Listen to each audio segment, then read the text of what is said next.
Abençoados com todas as sortes de bênçãos, graça e paz, sejam todos bem-vindos. Eu sou o irmão Elcio Jesus, falo aqui da cidade de Lauro de Freitas, na Bahia. Você que ainda não conhece o nosso canal no YouTube, acesse aí, Elcio Jesus, Ministério Graça e Verdade. Você que ainda não é inscrito, se inscreva, ative o sininho para receber as notificações, tá bom? Essa mensagem também está sendo transmitida pela Rádio Sou Livre, em Fortaleza, Ceará, tá bom? Vocês, ouvintes desta rádio web Sou Livre, sejam todos bem-vindos. Vamos crescer juntos na graça e no conhecimento. Um abraço aos nossos irmãos aí, ouvintes desta rádio, em especial nosso irmão Chagas Bezerra.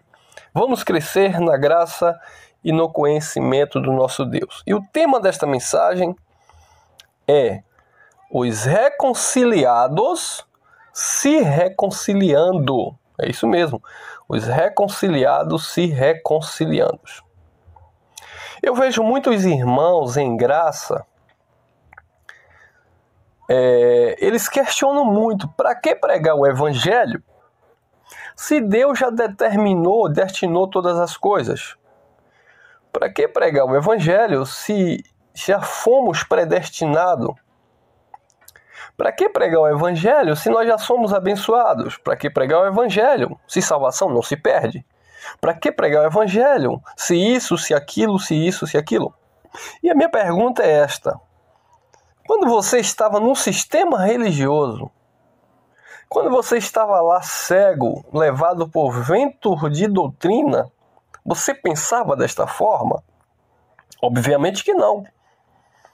Então, nós conhecemos até algumas pessoas que são radicalistas em graça. Eles dizem assim: vocês pregam o evangelho, condenam até alguns irmãos que se reúnem conosco, criticam as nossas reuniões. Para que se reunir como igreja se nós somos templo do Espírito, se Cristo é o nosso pastor? Se é o Espírito Santo que nos direciona, para que falar do Evangelho? E eu sempre faço a mesma pergunta: você pensava assim quando você estava no sistema religioso? Claro que não. Glória a Deus que você chegou a esse conceito, a esse entendimento. Mas se nós chegamos a este conceito, a este entendimento, foi porque alguém ousou a pregar o Evangelho.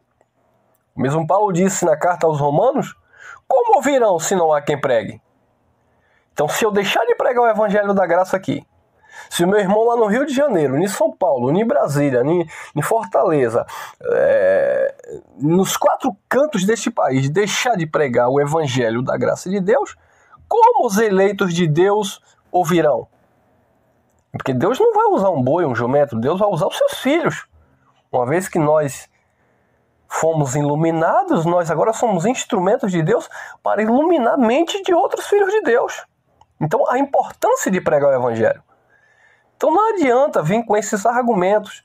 Não precisa pregar o Evangelho, não precisa reunir pessoas. Não, você é livre. Se você não quer fazer parte de uma reunião, se você não quer se ajuntar com algum irmão para crescer junto na graça e no conhecimento, você é livre, fique em paz. Você não vai perder salvação por isso. Você continuará sendo abençoado em Cristo. Você continuará sendo salvo em Cristo. Mas também não queira impedir aqueles que querem sentar, querem se reunir, querem crescer na graça e no conhecimento, querem avançar também. Porque assim como você foi alcançado por esta palavra, assim como você se alegra hoje, muitos filhos de Deus estão precisando também desta libertação na mente. Então, a importância de pregarmos o Evangelho. E Paulo disse: como ouvirão se não há quem pregue? Como pregarão se não forem enviados? Então, o Espírito nos enviou, o próprio Deus tem colocado na nossa mente, no nosso coração, esta palavra de sabedoria que precisa correr e alcançar os corações dos eleitos. Por isto o tema: os reconciliados se reconciliando. Vamos lá, vamos ao texto base. Romanos capítulo 5, versículo 10. Olha o que Paulo, que pregou o evangelho naquele século, no primeiro século, no seu tempo, mesmo porque Paulo não tinha ideia que as suas informações, as suas cartas chegariam ao nosso século 21. Então algumas pessoas dizem assim: eu aprendi o evangelho porque Deus enviou o apóstolo Paulo. Sim, claro que Deus enviou o apóstolo Paulo. Mas o trabalho continuou. Depois que Paulo partiu, os outros irmãos continuaram levando a mensagem paulina adiante. E, consequentemente, a palavra é espírito e vida. A palavra tem que correr. Ela correu no tempo de Paulo. Paulo cumpriu o seu ministério com alegria. Eu mesmo disse, combati um bom combate. Acabei a carreira. Então, Paulo acabou a carreira dele e guardou a fé. Então, se Paulo acabou a carreira dele e guardou a fé, nós precisamos também, neste século, combater este bom combate. Que é tapar a boca dos contraditores, como dizia o mesmo Paulo. É não ser enredado por vento de doutrina e falar a tempo e fora de tempo esta palavra que liberta as vidas. Agora, olha o que Paulo disse lá na carta aos Romanos, capítulo 5, versículo 10, pregando lá para os seus ouvintes. Pois se nós, quando éramos inimigos, fomos reconciliados com Deus pela morte de seu Filho, muito mais, estando já reconciliados, seremos salvos pela sua vida. 11. Não somente isto, mas também nos gloriamos em Deus por nosso Senhor Jesus Cristo, por intermédio de quem agora, no tempo de Paulo, alcançamos a reconciliação. Então, o que é que Paulo estava falando aqui, basicamente? É que Jesus, ele reconciliou o seu povo de volta a Deus. Houve uma reconciliação em Cristo Jesus. Paulo, escrevendo aos Efésios, ele diz que todas as coisas convergiram, congregaram, retornaram para Cristo. Por isso que Cristo, ele é o cabeça da igreja, ele é o cabeça de todo o principado e toda a potestade. Então, houve uma reaproximação, uma reconciliação em Cristo Jesus. Quando Jesus naquela cruz bradou, está consumado, os pactos ali começaram a se cruzar, até a queda do templo, a parousia de Cristo, a vinda do Filho do Homem sobre as nuvens, o juízo final, o juízo ali de Deus sobre Israel, a glorificação dos corpos, né? A ressurreição de um estado inativo dos espíritos, das primícias daqueles que dormiam, e a transformação daqueles que ficaram vivos. Então, tudo isso aconteceu por causa de uma obra redentora que Cristo no Calvário ele consumou. Então isso foi uma reconciliação. Aquilo que estava separado em Adão, né, no primeiro Adão, o homem terreno, foi reaproximado, reconciliado no segundo Adão, o homem do céu, o Senhor. Então, amado, já que houve essa reconciliação, volto a repetir, muitos irmãos dizem, então já houve essa reconciliação, não preciso fazer mais nada, não preciso falar de Jesus, não preciso levar esta palavra adiante, não importa o que eu vou fazer, não importa o que você faça, nada vai mudar isso que Deus fez. E eu volto a perguntar, você pensava assim no sistema religioso? Obviamente que não. Algumas pessoas entram em contato comigo e dizem assim, irmão Elson, eu não preciso mais orar, eu não devo mais orar, porque vocês pregam que a nossa oração não vai mudar os projetos de Deus. E eu digo sim, é claro que a nossa oração não vai mudar os propósitos de Deus. A nossa oração não vai mudar a mente de Deus. Mas é preciso orar? A pergunta é, o que você sente quando você ora? Quais os benefícios que você sente quando você faz uma oração de fé, uma confissão da sua palavra? Você se sente bem? Você se sente em paz? Então por que você vai deixar de orar? Ah, mas eu ouvi um pregador aí que disse que não precisa a gente orar não, porque afinal de contas o que Deus fez, tá feito e nada vai mudar a mente de Deus. Claro que não. Não é para mudar, a oração não é para mudar o coração, a mente de Deus. A oração é para mudar o nosso coração, a nossa mente em relação a Deus. Algumas pessoas entram em contato comigo, irmão, mas eu estou orando para Deus tirar isso desse mundo que está aí, uma calamidade. A minha resposta é, o mundo todo está orando e Deus vai tirar porque as pessoas estão orando? Não. Deus vai tirar no tempo que Ele quiser tirar. Porque Deus, Ele não faz a vontade do homem porque o homem ora, o homem jejua, o homem faz propósito. Não, Deus faz a sua vontade. E a vontade dele, ainda que nós não venhamos entender, é boa, perfeita e agradável. Nos critérios de Deus e não no nosso. Agora, quando eu oro, quando eu me encontro em aflição por alguma situação, e eu oro, e eu me comunico com Deus, eu medito ali na palavra, o meu coração entra em paz, porque eu estou no descanso. Então é isso que eu quero que vocês entendam. A importância de nós estarmos fazendo a confissão da palavra, orando, não é para mudar a mente de Deus, é para mudar a minha mente em relação a Deus. Um exemplo que eu vou dar. Você pode estar com uma enfermidade e eu estar com a mesma enfermidade. Você pode não orar e dizer assim, eu não vou orar não, porque afinal de contas, se Deus quiser, Deus me cura.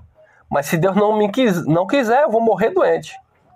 Eu também sei que se Deus quiser, Deus me cura. E se Deus não quiser, eu morrerei doente.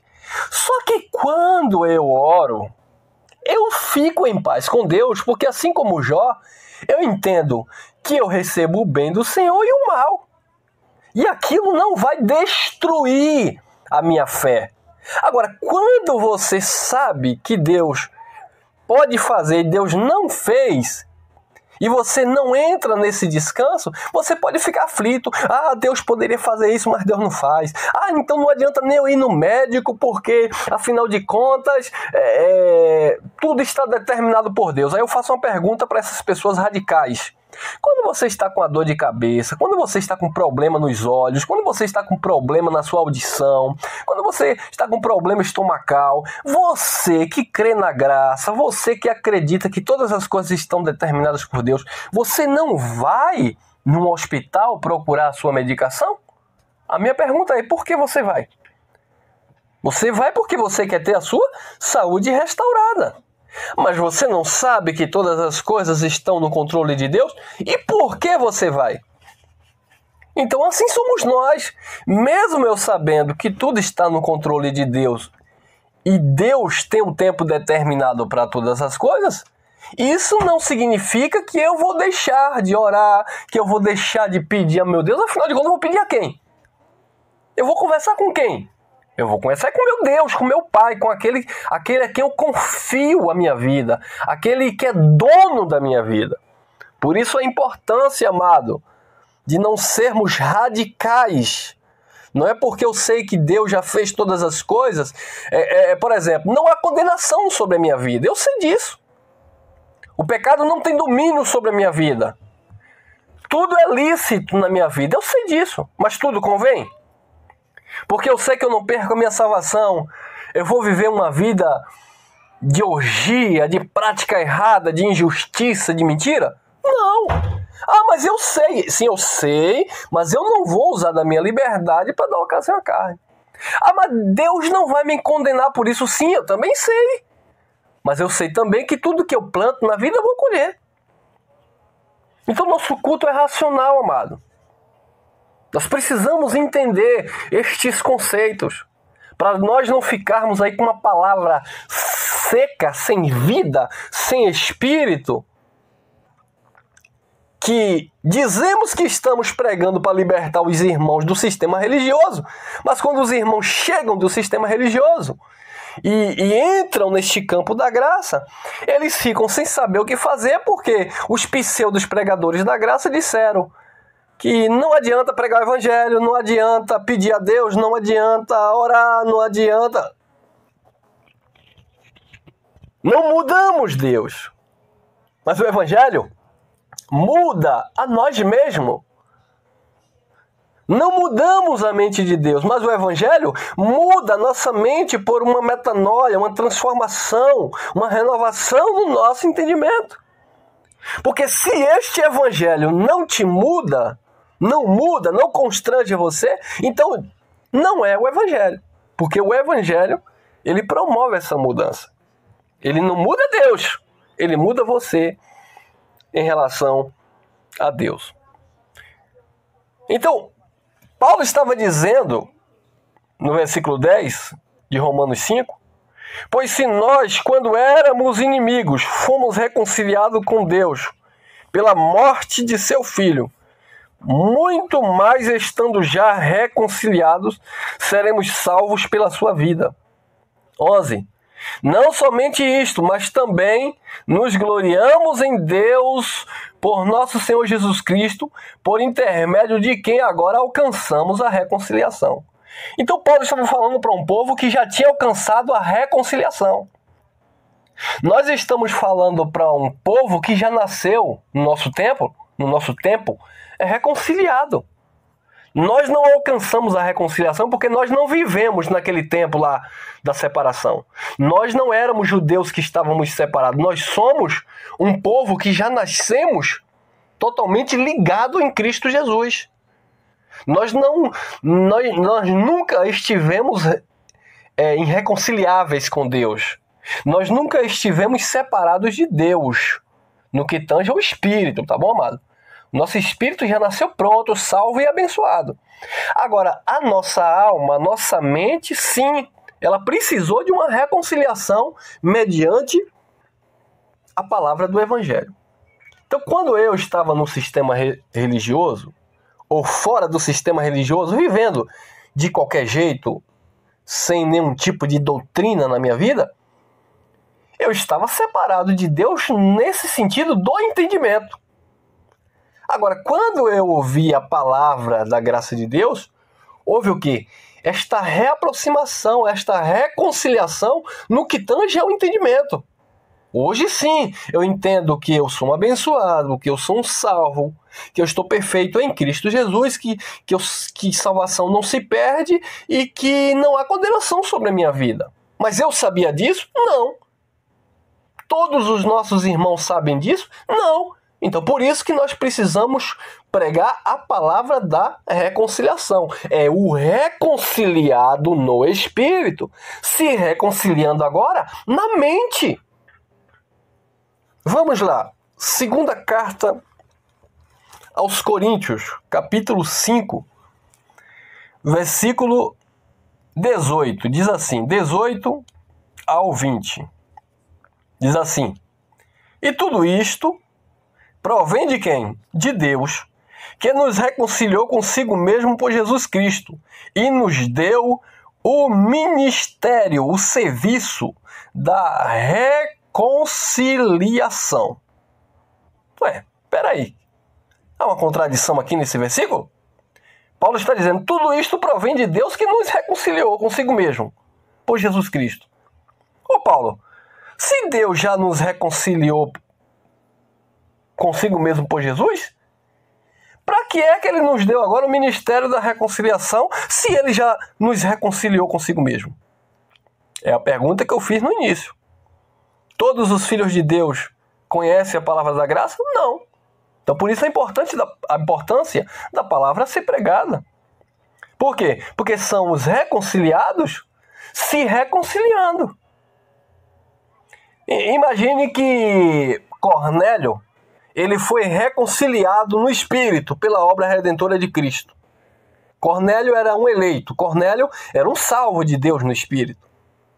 Então, na obra de Cristo, Cornélio foi reconciliado. Mas ele não precisou ser reconciliado também na mente? Sim. Por isso que Deus enviou Pedro para falar a Cornélio e toda a sua casa. Porque, embora Cornélio tenha recebido a reconciliação em Cristo, no Espírito, Cornélio ainda não tinha ouvido a palavra da reconciliação. Então, por isso que Deus, Jesus, enviou Pedro lá para falar aquelas palavras a Cornélio a ponto de, antes de Pedro terminar de falar, o Espírito Santo testificar ali e encher tanto Cornélio como toda a sua casa, mostrando para Pedro que aqueles que não eram judeus, ou seja, os estrangeiros, os gentios, na visão humana de Pedro, porque para Deus não há mais gentios, não há mais grego, não há mais servo, não há mais escravo, porque todos são um em Cristo, não há mais circuncisão ou incircuncisão.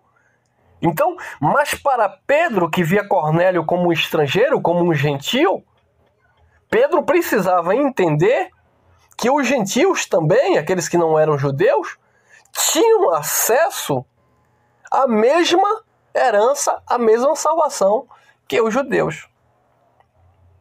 Então, Cornélio foi reconciliado tanto no âmbito espiritual, mas também no âmbito da alma, na reconciliação pelo entendimento. Ele precisava ouvir palavra de verdade. Então assim somos nós hoje. Por exemplo, há 15 anos atrás, há 10 anos atrás, eu vivia num sistema religioso. Eu não era filho de Deus? Sim. Mas eu conhecia essa palavra da reconciliação, esse ministério da reconciliação? Eu conhecia esse ministério do Espírito? Não, eu não conhecia. E por que eu não conhecia? Porque eu não via ninguém pregando.